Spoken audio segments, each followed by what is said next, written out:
Eu achava que ia flopar em fevereiro, mas não foi isso que aconteceu não.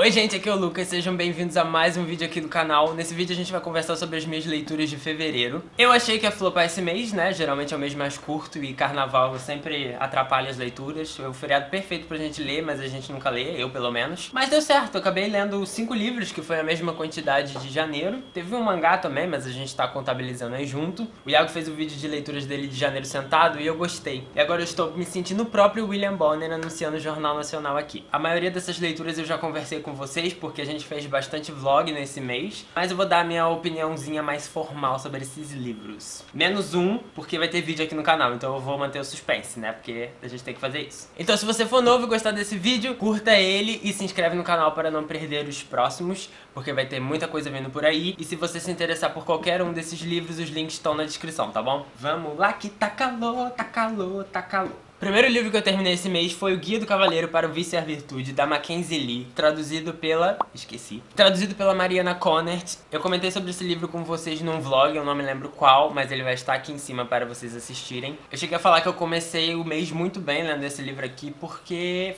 essa leitura foi maravilhosa. Ele foi lançado há um tempinho, né, ano passado, finalzinho do ano passado. Eu ganhei de Amigo Oculto. Se vocês não viram o vídeo desse unboxing do Amigo Oculto, vocês deveriam ver. Ele é um livro bem grandinho, mas ele é uma leitura muito rápida. A gente tem aqui um romance de época, e foi o primeiro romance de época que eu li.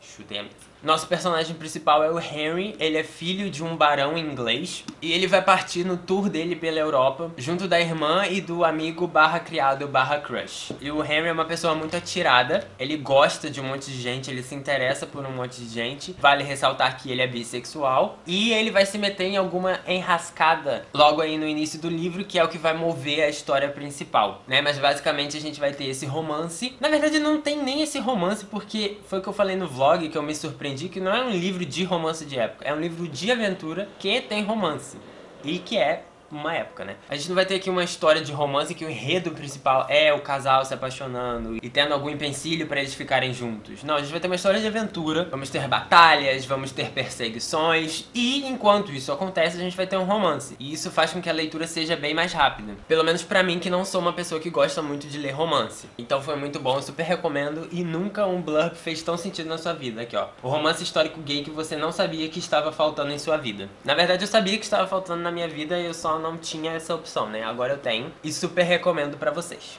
Tivemos um e-book também que eu li antes de começar a maratona, que foi História é Tudo Que Me Deixou, do Adam Silveira, traduzido pela Cristina Lasaites. Eu queria ter terminado de ler esse livro antes de começar a maratona. Que maratona? Não falei qual é a maratona. Fizemos uma maratona 25 horas aqui no canal com o fim do horário de verão. Já é a nossa marca registrada dessa maratona, então gostamos bastante de fazer ela. Eu queria ter terminado de ler esse livro antes de começar a ler os livros que eu me propus a ler na maratona, mas não rolou, então eu acabei encaixando esse livro na maratona também. Foi o meu primeiro contato com o Adam Silveira, e eu acho que eu não curti muito não. Algumas coisas eu gostei da história. Nós temos um romance bom, nós temos uma história que segue duas narrativas em paralelo. A gente vai ter uma no passado, que a gente vai acompanhar esses dois garotos se apaixonando e se encontrando e virando namorados. E a gente vai ter uma outra narrativa que se passa no presente, que acontece quando um desses garotos já morreu. E a gente vai acompanhar o outro menino vivendo a vida dele, passando pelo luto e tentando se recuperar desse trauma na vida dele, etc. Gostei muito disso, a história conseguiu intercalar nos momentos certos pra mim. Não foi aquela situação de ficar extremamente desnecessário voltar pro passado, ou chato às vezes de acompanhar o presente. Acho que ele soube lidar muito bem com isso, mas a coisa principal assim que incomodou, e que toda vez que eu deparo com isso em algum livro eu falo, que é o romance entre duas pessoas emocionalmente fragilizadas. A gente tem isso aqui, e vocês sabem que eu odeio, então eu diminuí aí algumas estrelas desse livro por causa disso. A gente tem uma conclusão das personagens de que esse interesse amoroso delas é por causa dessa fragilidade emocional, mas isso não foi suficiente pra mim, pra tipo meio que justificar porque aquilo tava no livro. Pra mim a gente não tinha que ter isso, não tinha que ter isso no livro, mesmo que no final vá falar, ah, isso foi errado. Principalmente porque o personagem desse livro tá toda hora desdenhando o fato de que ele precisa ir pra terapia, ele precisa visitar o psicólogo, ele precisa se tratar. Só no final da história que a gente vai ter essa conclusão dele. Só que assim, eu sei que isso acontece, mas eu acho que passa uma mensagem muito errada. Ele tentar lidar com isso sozinho, todo mundo à volta dele falar, você precisa de um psicólogo, ele desdenhar fazer umas merdas ali ao longo da história e só no final falar, realmente precisava de um psicólogo. Nem lembro quantas estrelas eu dei, se foi 3 estrelas ou 2,5, mas também não foi um livro muito ruim. Eu fiquei desanimado de ler Adam Silveira, mas posso vir a dar uma segunda chance ao autor sim. Falam que as histórias dele geralmente botam bastante a gente pra baixo, né, são meio depressivas. Não aconteceu isso comigo nesse livro. Reconheço que possa acontecer isso, mas comigo não aconteceu. E, enfim, não foi aquela leitura que eu me apaixonei, mas também não detestei.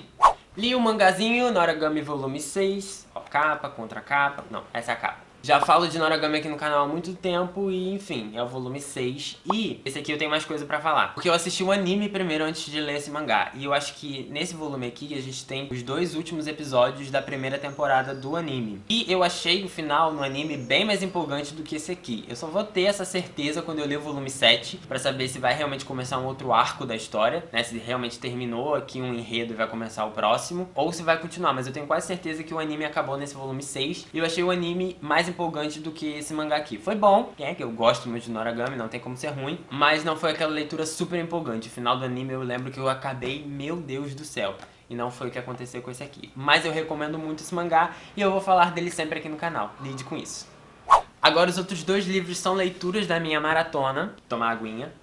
Temos um vlog da maratona aqui no canal, olha, se vocês não assistiram tá aqui em cima, acompanhando o nosso dia a dia. O único livro que eu acabei durante essa maratona foi Bom Dia Verônica, da Andrea Kilmore. Esse é um livro nacional muito misterioso, porque a autora, a Andrea Kilmore, ela existe / não existe. Esse é um pseudônimo que uma ex-policial criou pra poder publicar essa história. E ninguém sabe quem ela é, na verdade. Os encontros da editora sempre são através de advogados. Ninguém nunca viu essa mulher, nem sabe se ela existe. E aqui a gente tem um romance policial que se passa aqui no Brasil, né? Óbvio, é um livro nacional. Se bem que não é tão óbvio assim, não. E a gente vai ter essa detetive chamada Verônica. Ela tá passando por uma fase meio difícil no trabalho dela. E ela vai se deparar aqui com 2 crimes para serem resolvidos. E esses 2 crimes estão ligados de alguma forma à violência contra a mulher, né? A mulher sempre é a vítima nesses casos. Uma coisa muito legal desse livro é que ele já começa te tacando o crime. A gente não tem, tipo, um prólogo que vai explicar o negócio e depois a gente vai acompanhar a personagem principal vivendo a vida dela e indo, até que em determinado, sei lá, capítulo 5 ela vai se deparar com esse crime. Não, a gente vai ter um prólogo, ó, a situação é essa, capítulo 1, aqui tá começando a história.